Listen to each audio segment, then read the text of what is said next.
دل میں نرمی اگر پیدا نہیں ہوتی ہے تو پھر جان لیجئے، میں ایک بہت سخت بات کہنے لگا ہوں، ایک شخص عالم ہو سکتا ہے، مفتی ہو سکتا ہے، فقیہ ہو سکتا ہے، مفسر ہو سکتا ہے، محدث ہو سکتا ہے، عابد ہو سکتا ہے، زاہد ہو سکتا ہے، نیک نہیں ہو سکتا اگر انسانی ہمدردی کا مادہ اس کے دل میں نہیں ہے۔ بات سمجھ لیا آپ نے پوری؟ یہ ہے ترتیب کے اندر مضمر۔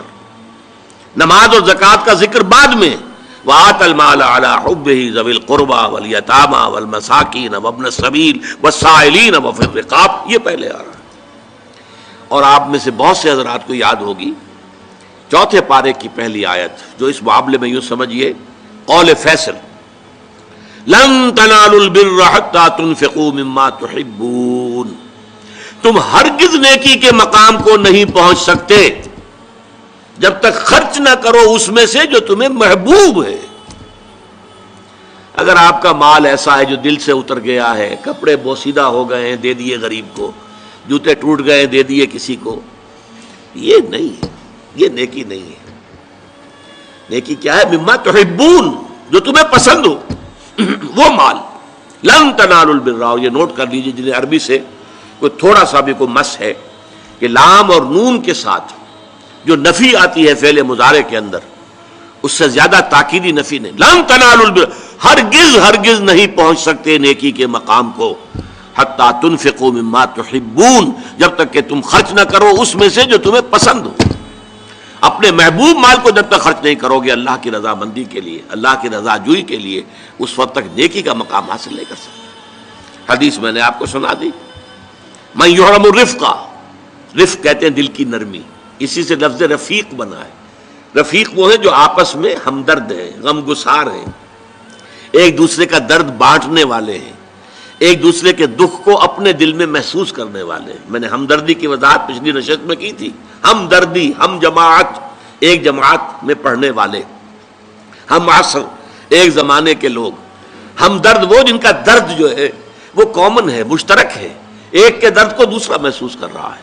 خنجر چلے کسی پہ تڑپتے ہیں ہم امیر، سارے جہاں کا درد ہمارے جگر میں ہے۔ یہ ہے در حقیقت نیکی کی اصل روح۔ میں پھر دوہرا رہا ہوں، جس میں یہ نہیں ہے، جو بخیل ہے، جو کٹھور دل ہے، جو سخت دل ہے، وہ عابد ہو سکتا ہے، زاہد ہو سکتا ہے، مفسر ہو سکتا ہے، محدث ہو سکتا ہے، فقیہ ہو سکتا ہے، مفتی ہو سکتا ہے، لیکن نیک نہیں ہو سکتا۔ یہ قرآن کا فتویٰ ہے، لن تنالوا البر حتی تنفقوا مما تحبون۔ پھر اس میں ایک بات اور نوٹ کیجئے، اس میں ترتیب بھی لازمی ہے۔ سب سے پہلا حقدار جو ہے آپ کے نیک سلوک کا وہ آپ کے قرابت دار ہیں۔ الاول فالاول، الاقرب فالاقرب۔ ہمیشہ قرآن مجید میں سب سے پہلے ذی القربیٰ، وآت ذی القربیٰ حقہ والمسکین وابن السبیل ولا تبذر تبذیرا، یہ بھی ہمارے منتخب نصاب کی آیت ہے سورہ بنی اسرائیل کی۔ اور تم حق ادا کرو جو ذی القربیٰ ہیں، قرابت دار ہیں، رشتہ دار ہیں۔ یہ خاص طور پر بات کیوں کہی جاتی ہے؟ عام طور پر قرابت داروں میں، قریبی رشتہ داروں میں شکر رنجیاں ہوتی ہیں۔